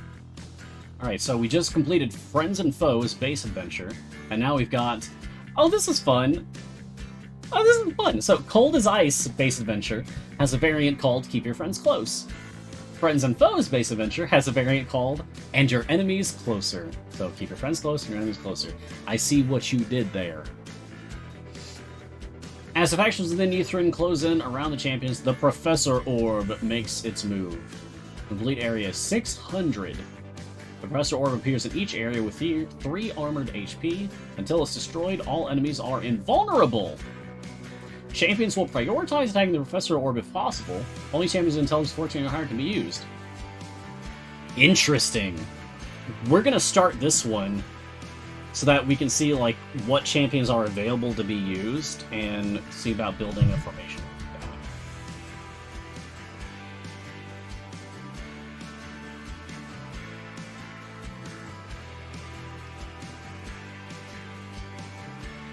Okay, so right at the start here, I don't have anyone.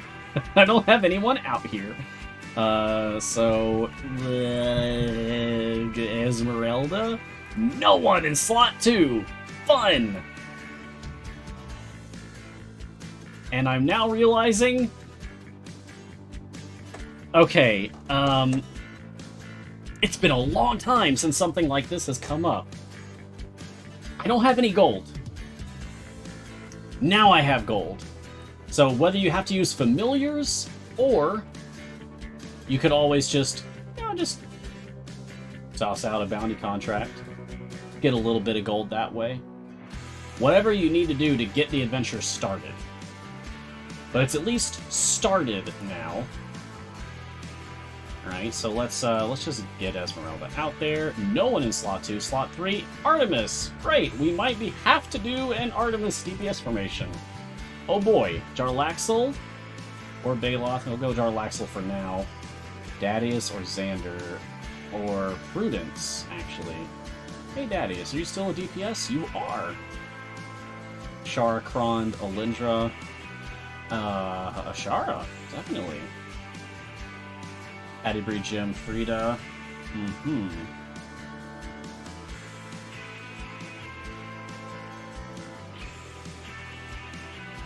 Adibri, Jim, Frida. Cadbury, yeah. Okay, slot 8. Delana, Vlania, Beetle and Grim, Corazon, Beetle and Grim. Slot 9. Okay, I guess Makos normally, but I can't, because I'm using Makos for my Assault Front champion in Trials, not Tiamat. Morgane, Lazav, Shaka. Morgane, I guess. Slot 10. Only Olcoria. Okay, slot 11. Strix, Nova, Dragonbait. I mean, we need at least some tank out here. It's good to know that we have a couple of options. Slot 12. Celise or Melf. Hey, Nova. It's been a minute. You want to hang out with us? It's been a while.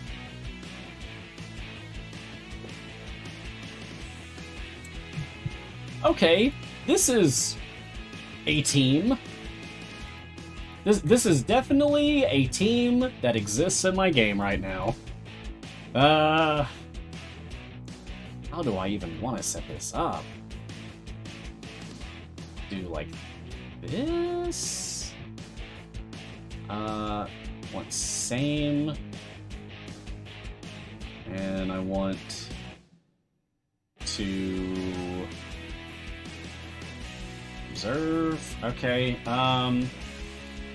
sure. Hey, Artemis, are you smart? You are! Great. Okay, let's actually level people up now. Let's see how this looks. I'm gonna bond humans. Let's just, sure, stay on target. We can always change later if we need to. Our empowerment, observance, friend, yes. And I don't know about a second bond for Ashara yet. Let's just mark everything.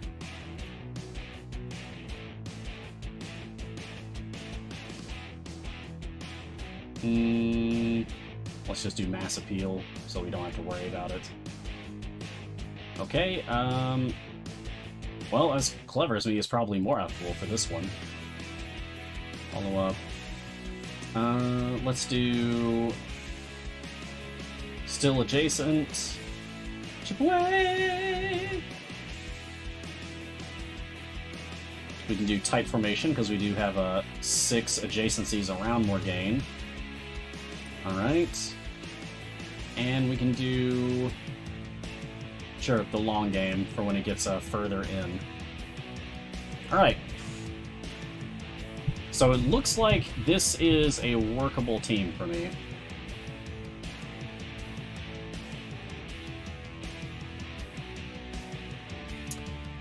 Now, what second bond should I even choose for Ashara here? Does this even matter? I don't think we have enough people of other races. For, like, we've got a dwarf, we've got elf, we've got Arkokra, we've got Genasi. I mean, Genasi's right there. There's one, at least. Yeah, I guess that's what we're gonna have to go with. Exotic. Sure, that's fine. Alright. Good enough! Yeah, I feel like this works. Alright, back to questions. Silverion, what adventure do you recommend for doing an Azaka farm in Sword Coast? An Azaka farm in Sword Coast? I hear Cursed Farmer or Beast Intentions is the one to go with. Either of those. Which are some of the basic ones. Voden's Paw. Question, is there a good strategy to acquiring familiars? I only have 4 so far. Honestly, not really. Not really. If you're looking for a cheap, free, and easy way to amass familiars, nope. It's pretty much just comes down to, are you comfortable spending money on the game? Because that's going to be the fastest way to get anything. If you're not, okay. That's okay. There are familiars that you can purchase with gems, the in-game free-to-play currency. That being said, those familiars cost a lot of gems. So at that point, what your question becomes is how to amass gems quickly. Which is, how do you play the game fast? Which is the thing that I end up talking about on almost every single episode. Go to Mad Wizard. Get speed champions. Amass gems. Plus, there's patrons. There's also the patron shops. Each of the patrons has a familiar that you can get with in-game currency. You just have to put in the work. Oh, there's that one. David Boyle. Yeah. So, comes down to just putting in the hours. That's what it comes down to. Severin, if it hasn't been asked, it has. I missed the start. What's your wild offer? Looks like could be Omen. It's not. It's Human, or Human's Hello Fellow Humans ability, which, don't care, not interested. The Barja. Is there a cost to reset the core? Oh, like for opening up your core and hitting the clear button right here? Let me just make sure that this is actually saved first. It is. Okay, good. So as long as this is saved... Wait a second. Why do I have pipes down here? What are these doing here? Get that out of here. Okay, so as long as that's saved, great. Check this out. Clear! Load. Now it's back. Nope. Doesn't cost you anything to reset your core. Shogun Rakan, how can you tell which core is normal and which is speed? Eyebrows. That's not a joke. So, right over here, I've got all of my cores visible on the screen right now. This is the modest core, which just looks normal, I guess, default. This is the strong core. It's got, like, metal plates bolted over the top, like, third and the bottom third, which kind of makes it look like it's squinting at you. That's easy to remember, like, okay, it's squinting at you, so that means it's strong, I guess? Sure, like it's sizing you up to fight you or something, I guess. And this one, it's got bushy eyebrows, bushy white eyebrows. It's adorable. That's the fast core, or also referred to as speed core.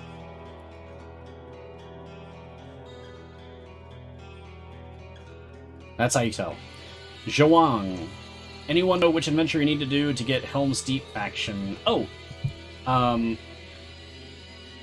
to get Helm's Deep faction. I mean, Helm's Deep is Lord of the Rings thing. But if you mean to get Helm's favor, the campaign associated with Helm, the god Helm, and thus Helm's favor, is this one. Waterdeep Dragon Heist. This adventure starts with a mysterious summons, building trust, the dinner party. This is the one you want to play for Helm's favor. That's 50! Okay, so we're in just bonus rounds now. Woo! Lead Paula. How can I make my champion icon smaller like in the stream? Oh! So, Lead Paula, if you're still here, press escape, go into your game settings right here, and there's a checkbox that says narrow bench boxes. Make sure this is checked. As long as this is checked, then they'll all fit. Oh, Tabarja, what did you just do? How'd you get to the campaign map? Watch. With one finger... I'm gonna press M on the keyboard. M for map. That takes you to the campaign map even when you're in the middle of an adventure. And if you are interested in other keyboard shortcuts, if you hover over the top the microscopic teensy teeny weeny little H in the very bottom right corner, hover over that, it'll tell you all the keyboard shortcuts in the game. Although it's not actually all of them. It's not. If you put in the command in chat, !ICVA, you'll get a list of all the visual aids that I make for the community.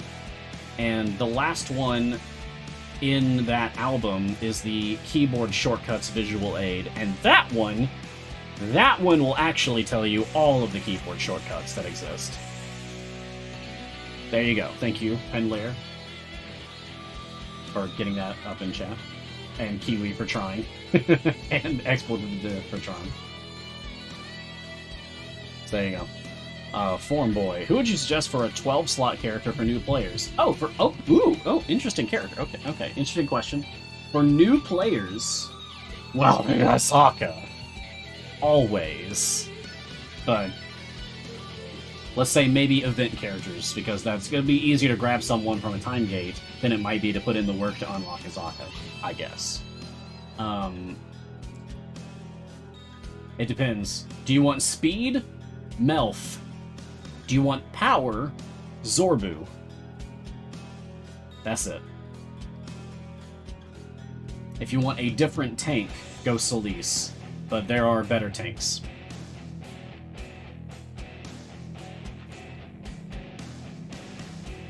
Kiwi Mischief, how do I get the Mimic Familiar you have that looks like a present? Oh yeah! This little guy. This was from the gift Mimic. It's from the first anniversary. In fact, yeah, there it goes. Gift Wrapped Mimic Familiar, the reward for participating in the first anniversary event. So, the answer to that question is go back in time 3 years and a few weeks. And play Idle Champions and get the Mimic. But the other answer is it will randomly show up in wild offers. So pay attention to your wild offers. And you may get your chance to unlock the gift wrap Mimic Familiar yourself. As well as any other familiars that you may have missed from the past.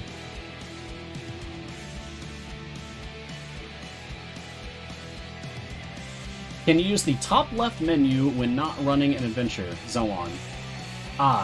Like if you're outside of an adventure, can you use these buttons? No. Good question. Would be nice if you can, but no. Oh, Baby League asks a good question about my resources. Just looking at the visual guide under the patron visual aid. What is the freelance category, Baby League? The freelance category, I think I have text in there explaining it, but the freelance category is any character that qualifies for every patron currently. Whether by just outright by default, or if you have to get feats for them or something, so that if you want to just design a single team that can be applied to every patron, you can just refer to that freelance category and take your picks from that. A party pooper. Can you modify the shortcuts? Click upgrade doesn't work with my layout. Nope! Would be nice. You cannot do that. Severind. Mars, do you have any tricks for getting Control LLL to work? Half the time it doesn't work for me. No. Also, this is the first time that I've heard it hasn't worked for someone. Really? You have problems with that one? I don't think I've ever heard anyone say that it doesn't work. Is anyone else having problems with Control LOL? Garnish says it hasn't worked for a while now. Really? How did this just go? How did it just fly under my radar for this? I haven't seen any chatter about that. Weird! Control LOL. It's supposed to be for a kill list. Let's see if I can do it. There you go. Mine's working.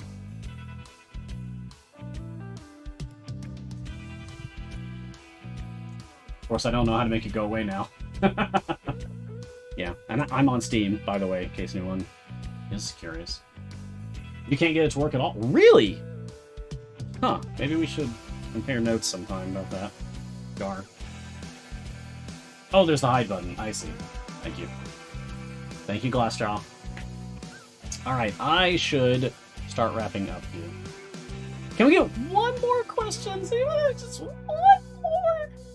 One more question to get me to a nice clean 60.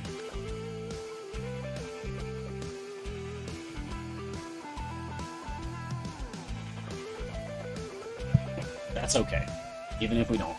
I will go ahead and start doing my outro so that we can pass things off, because let me just check. Yes, we do have sketching hour today. Excellent. I missed sketching hour last week because I had to get ready for my road trip. Totally worth it. But y'all, they did pangolins. Those are my favorite animal. Period. I love pangolins. They're so cool and cute. Real Bunny Beast asks, is this the last question? The answer is yes. Thank you, Bunny Beast. Oh, and let's see. We almost have a full trials group. Alright, so hey, last chance, everybody. MJMK. If you want to join my trials group, get in on this. We have one spot open, it seems. I will start that after the show. Alright, so, thank you, everyone, for joining me for this episode of Mars Guiding Hand. I had a good time. I hope you did too. I hope to see you all again next time. Make sure to tune in to all the amazing shows that we have here on the CND Games Twitch channel. We have so gosh darn many. And I love it. More shows, please. Stay tuned. Right here, don't go anywhere. If you like the art in this game, we have the sketching hour coming up in just a minute. You can follow Idle Champions on social media. Please join our community. We've got Discord, we've got Reddit, we've got Instagram and TikTok and YouTube. Idle Champions is everywhere. You can't escape. Also, I'm on Twitter at Ryan Blake Hall. That's my real name. Just call me Mars, please. I also stream on my own Twitch channel. That's twitch.tv/StorytellerMars. Now that I'm back from my road trip, I should start doing that again. I do Idle Champions, wood burning, live reading, and other video games. And thank you to Codename Entertainment for, as always, the incredible opportunity to be part of the game and the community that I love and hold dear and have gotten me through some very dark times in my life. Thank you to our wonderful moderators, Sasha and Martin, today. Literally could not do it without you.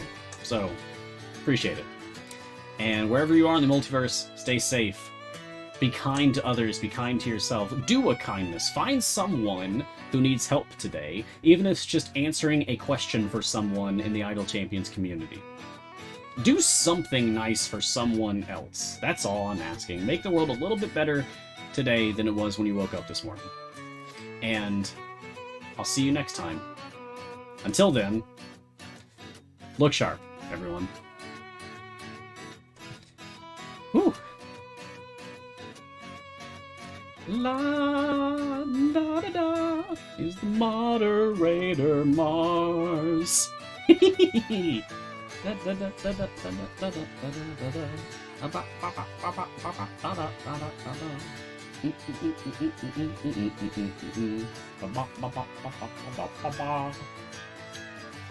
Alright, stay tuned for Sketching Hour. Later!